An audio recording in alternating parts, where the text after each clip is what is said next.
Voy a cambiar de género. No sé si conoces a la periodista doña Rosa Villacastín. Sí, claro. Una devoradora de hombres de California cocinó la cabeza y las manos de su víctima. Quien hace unas manos riquísimas es Carmen. De cerdo. Manitas de cerdo. Eso. Bueno, pero ¿os imagináis? ¿Qué tal estaría el chico? Oye, pues algunos que al pilpil tienen que estar bien cocidos.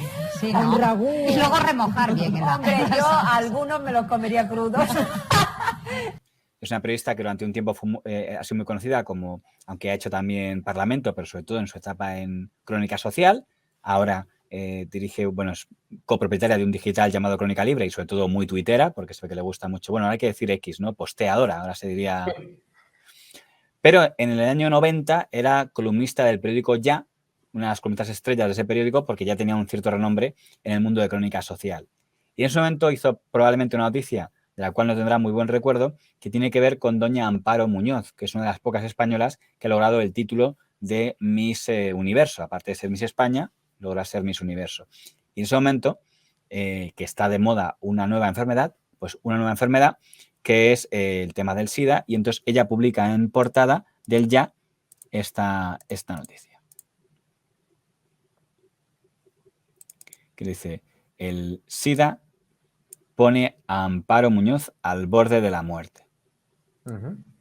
Que también en páginas interiores está Amparo Muñoz, Miss Universo, al borde de la muerte, donde comentan que la conocida modelo e intento de actriz pues estaría a punto de morirse por esta enfermedad. Lo curioso, claro, jugamos con ventaja de que a posteriori que nosotros ya sabemos que eso no pasó, pero en ese momento creó bastante conmoción. Y aún así lo publicaron un segundo día. Concretamente, 2 días después, vuelve a repetir la misma noticia en el periódico Ya. Dicen, este es el 16 de enero del 90, la ex Miss Universo Amparo Muñoz en fase terminal a causa del SIDA, firmado por don Rosa Villacastín y don Carlos Aguilera en el periódico Ya. Esto el 16 de enero de 1990. Mientras eso está publicando, llevamos ya 4 días con el tema, doña Amparo Muñoz está desaparecida. La gente buscando dónde está en esta casa aquí, en esta casa de acá, dónde está ella, su novio que tenía muy mala fama, tal. Y finalmente, a los pocos días, el ABC, al día siguiente de esto que acabamos de ver, ya decide publicar la contranota, que está aquí, de Amparo Muñoz, ni está en el hospital clínico, ni se encuentra en estado terminal, ni tiene SIDA.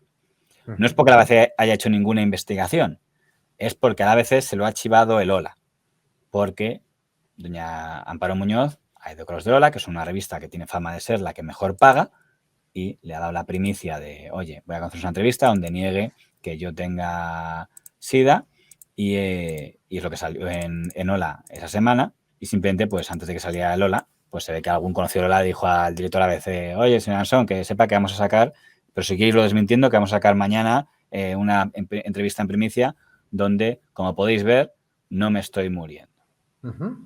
Aquí, lo que quería plantear antes, primero, el nivel de gravedad que tiene un error periodístico, que todo el mundo lo puede tener, pero saber cómo era la gravedad de esta magnitud, y luego alguna teoría que hay al respecto. Pero por pronto, vamos a suponer que simplemente se debiera a un error. Pues se dice, alguien se confundió, le dijo a doña Rosa Villacastín, oye, que la han hospitalizado por algo, tal, y como eso todo el mundo habla de SIDA, que oye, yo creo que tiene SIDA, bla, bla, y ya se creó el bulo del SIDA de doña Amparo Muñoz.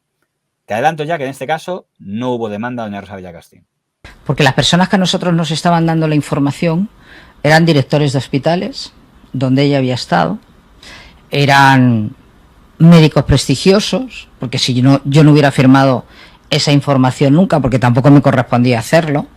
Entonces teníamos muchas bazas para pensar que era verdad lo que se estaba diciendo. O sea, que la información que nos estaban dando la policía, que lo que nos estaban contando era verdad. Hubiéramos querido contar con un poco más de tiempo, pero a veces las premuras de los periódicos, de que cuando tienen una historia la quieren publicar para que nadie se la quite. Y luego, bueno, pues resultó, yo no diría que falsa, porque ella nunca pudo demandarnos. Me consta que fue un abogado muy prestigioso y le dijo, bueno, lo primero que quiero que me traigas son tus análisis. De que tú estás bien, de que tú no tienes esa enfermedad. No lo hizo, no lo llevó. Pero yo no me arrepentiré lo suficiente por haber dado aquella noticia como la dimos, en plan, pues, muy espectacular, ¿no? Me extraña bastante, te digo, porque hay que situarnos en la época. Yo recuerdo, yo era muy pequeño, pero yo recuerdo ver a mis padres escuchar las noticias y la enfermedad del SIDA, pues era una enfermedad en aquella época era mortal. Y además a quien la padecía se le estigmatizaba, porque en un principio era una enfermedad que solo afectaba a los homosexuales y a las prostitutas. Se vinculaba como a marginados sociales, ¿no? Sí, y a gente con una vida muy disoluta, etcétera, etcétera. Entonces, de hecho, había un miedo atroz al SIDA. Y como el que contraía el SIDA era prácticamente, pues como en otras épocas, lo que podía ser un tuberculoso, no se le podía ni tocar. Entonces, claro, con esa gravedad, debido al desconocimiento de la época con la que se afrontaba esa enfermedad, decir que alguien estaba enfermo de SIDA ya era estigmatizarlo. Si a eso le añadimos que lo estás diciendo en un medio público, es una figura pública y encima estás diciendo que está al borde de la muerte, es que en esa época, repito, estabas haciendo un daño brutal a su imagen. No es como ahora, en el 2023, si sale la misma noticia respecto a una modelo de actualidad, está muriéndose de SIDA. Bueno, evidentemente la noticia es falsa, tendrán que corregirlo, tendrán que pedir perdón, pero el impacto yo creo que no sería el mismo que tuvo en 1990.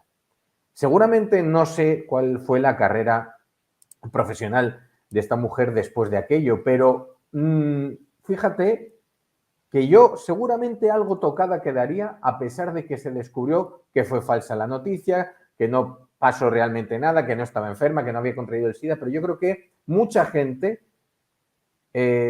tendría cierta aversión a contratarla para lo que fuese. Además, estamos hablando de una noticia que se dio un día y 4 días después como que se confirmó. Es bastante grave. Es muy grave haberlo hecho 2 veces. Hay que decir que hubo una revista que existe en aquella época que se llama Tribuna, dirigida por don Julián Lago, que también lo lleva a su portada. El SIDA de Amparo Muñoz. Sí. Y aquí ocurre algo interesante. En ese momento, matiz en ese momento, no hubo demanda contra Tribuna. Pero en el año 93, es decir, 3 años después, el señor Lago, el director de Tribuna, tiene un programa llamado La Máquina de la Verdad.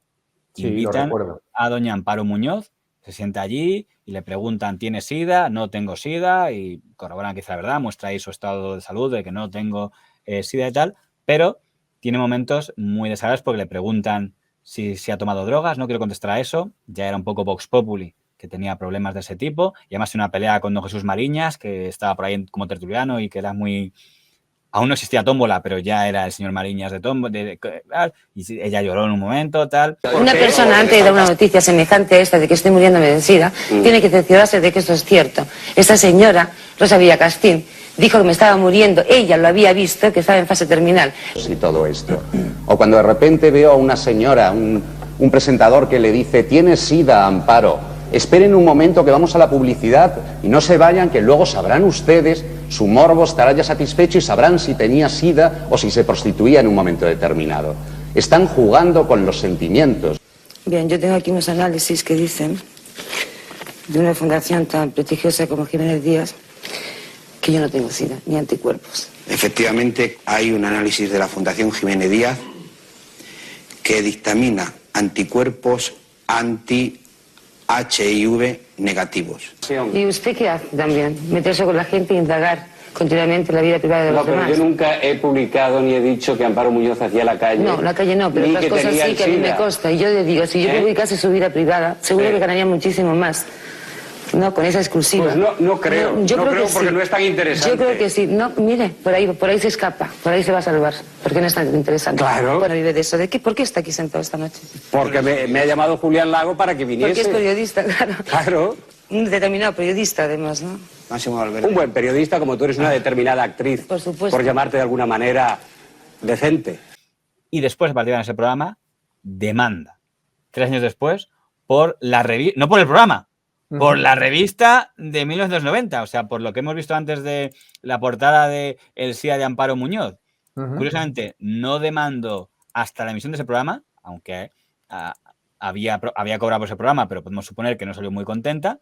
Demandó por esta portada y fue condenado don Julián Lago y tuvo que indemnizarla con una importante cantidad por haber puesto eso en portada. Pero hubo una revista que fue Tribuna de Julián Lago, que no sé cómo lo haría, pero ellos sí fueron demandados, con lo cual habría una diferencia. Sí, bueno, yo creo que fueron demandados, pero contaban con las mismas cosas y con la misma información que nosotros, ¿no?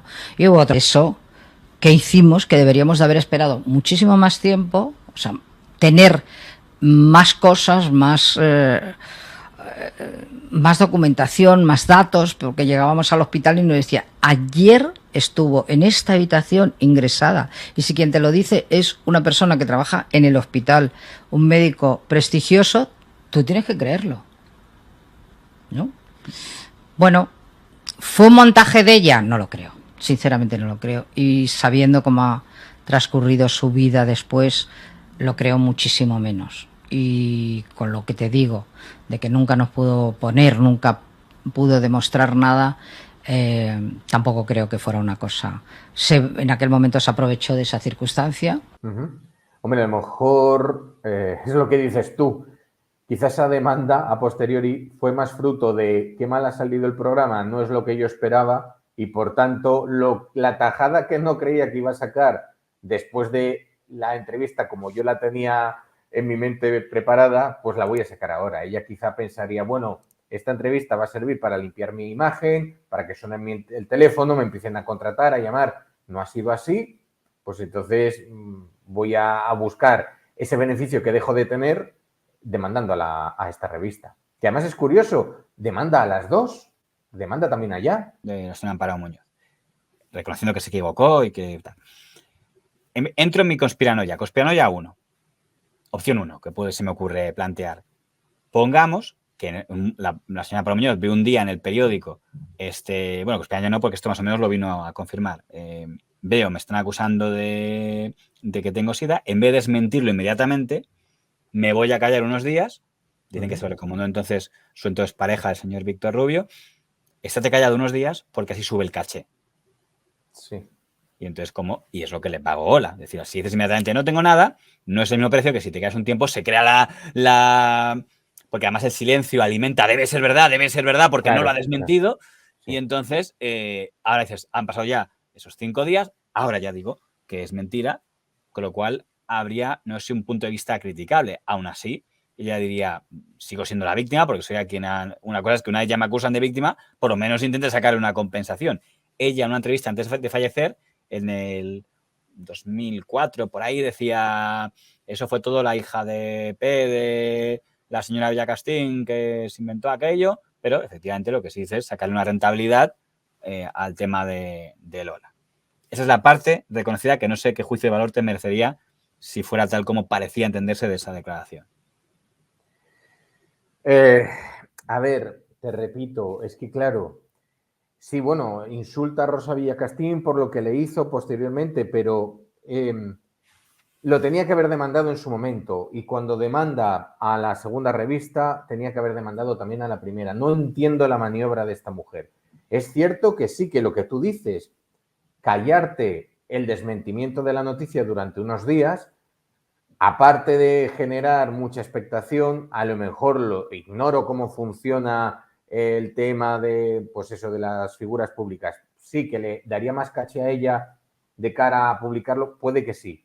Pero que años después, muchísimos años después, ella, pues eso, eche por tierra o insulte a la periodista que sacó la noticia por primera vez, pero jamás buscase consecuencias jurídicas para ella, o judiciales, perdón, no lo entiendo.